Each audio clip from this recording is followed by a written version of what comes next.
एक जनश्रुति के अनुसार कालिदास पहले महामूर्ख थे।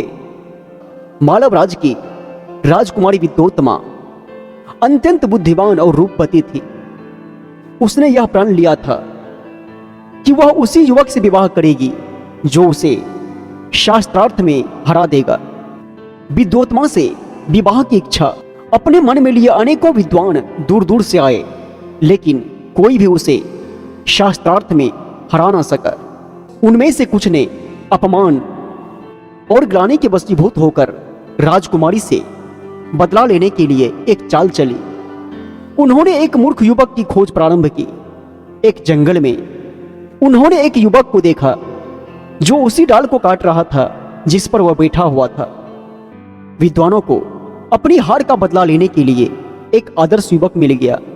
उन्होंने उनसे कहा, यदि तुम मौन रह सकोगे तो तुम्हारा विवाह एक राजकुमारी से हो जाएगा। उन्होंने युवक को सुंदर वस्त्र पहनाए और उसे लेकर शास्त्रार्थ के लिए विद्योत्तमा के पास ले आए। विद्योत्तमा से कहा गया कि युवक मौन साधना में रत होने के कारण संकेतों में शास्त्रार्थ करेगा। विद्योत्तमा मान गई और शास्त्रार्थ सभा शुरू हुई। विद्योत्तमा एक उंगली उठाई। उसका तात्पर्य था ईश्वर एक है और द्वैत ही ईश्वरत्व है। युवक की समझ में आया यह हमारी एक आंख फोड़ना चाहती है, अतः उन्होंने अपनी 2 उंगली ऊपर कर दी। अर्थात तुम तो एक आंख फोड़ने की बात कर रही हो, मैं तुम्हारी दोनों आंखें फोड़कर अंधी बना दूंगा।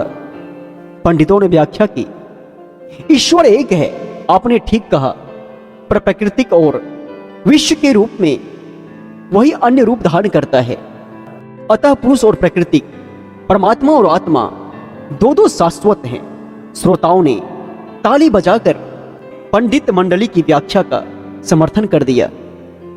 फिर विद्योत्तमा ने हथेली उठाई। 5 उंगलियां ऊपर की ओर उठी थी। उनका तात्पर्य था, आप जिस प्रकृति, जगत, जीव या माया के रूप में द्वैतवाद को स्थापित कर रहे हैं, उसकी रचना पंचतत्व से होती है। ये पंचतत्व पृथ्वी, पानी, पवन, अग्नि और आकाश हैं। ये सभी तत्व भिन्न भिन्न और अलग अलग हैं। इनसे सृष्टि कैसे हो सकती है? युवक ने समझा, वह युवती अब मुझे थप्पड़ मारना चाहती है, इसलिए हाथ उठाया और थप्पड़ दिखा रही है।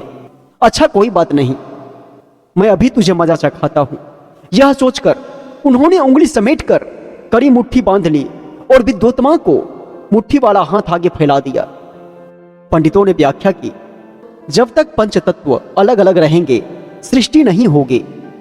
पंचतत्व करतल की पंचागुली है, सृष्टि तो मुष्टिवत है। मुष्टि में सभी मिल जाते हैं तो सृष्टि हो जाती है। यही तात्पर्य है हमारे युवा महापंडित का। सभा मंडप की दर्शक दीर्घा। फिर से तालियां बजी। विद्वानों ने युवक के मूर्खतापूर्ण संकेतों की ऐसी व्याख्या की कि विद्योत्तमा को अंततः अपनी हार माननी पड़ी और उसने युवक से विवाह कर लिया। उसी रात ऊंट को देखकर पत्नी द्वारा किम दिम पूछने पर कालिदास ने अशुद्ध उच्चारण उट्र किया। विद्योत्तमा पंडितों के षड्यंत्र को जान गई और क्रोधित होकर उसने कालिदास को धिक्कारा और यह कहकर घर से निकाल दिया कि सच्चे पंडित बने बिना घर वापस नहीं आना। कालिदास ने सच्चे मन से काली देवी की आराधना की और उसके आशीर्वाद से वे ज्ञानी बन गए। शास्त्र निष्पात होकर वापिस पत्नी के पास आकर बंद दरवाजा देखकर अनावृत कपाटम द्वारम देहि ऐसा कहा।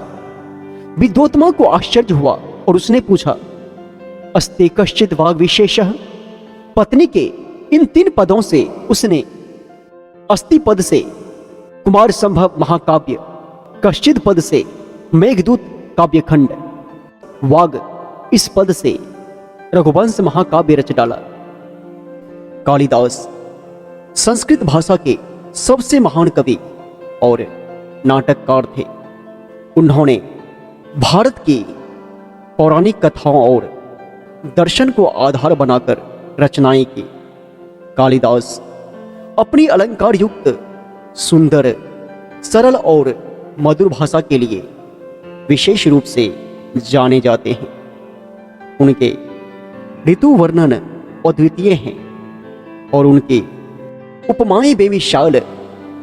संगीत उनके साहित्य का प्रमुख अंग है और रस का सृजन करने में उनकी कोई उपमा ही नहीं। उन्होंने अपने श्रृंगार रस प्रधान साहित्य में भी साहित्य सौंदर्य के साथ साथ आदर्शवादी परंपरा और नैतिक मूल्यों का समुचित ध्यान रखा है। उनका नाम अमर है और उनका स्थान वाल्मीकि और व्यास की परंपरा में है।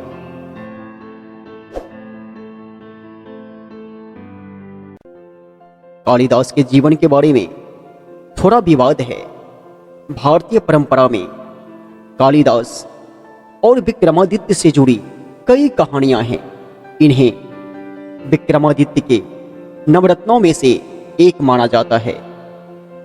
इतिहासकार कालिदास को गुप्त शासक चंद्रगुप्त, विक्रमादित्य और उनके उत्तराधिकारी कुमारगुप्त से जोड़ते हैं, जिनका शासनकाल 4वीं शताब्दी में था। कालिदास के जन्म स्थान के बारे में विवाद है, लेकिन उज्जैन के प्रति उनकी विशेष प्रेम को देखते हुए लोग उन्हें उज्जैन का निवासी मानते हैं। कालिदास के प्रमुख नाटक हैं मल्लिका अग्निमित्रम यानी मालविका और अग्निमित्र, विक्रम और वश्यम यानी विक्रम और उर्वशी, और अभिज्ञान शाकुंतलम यानी शकुंतला की पहचान।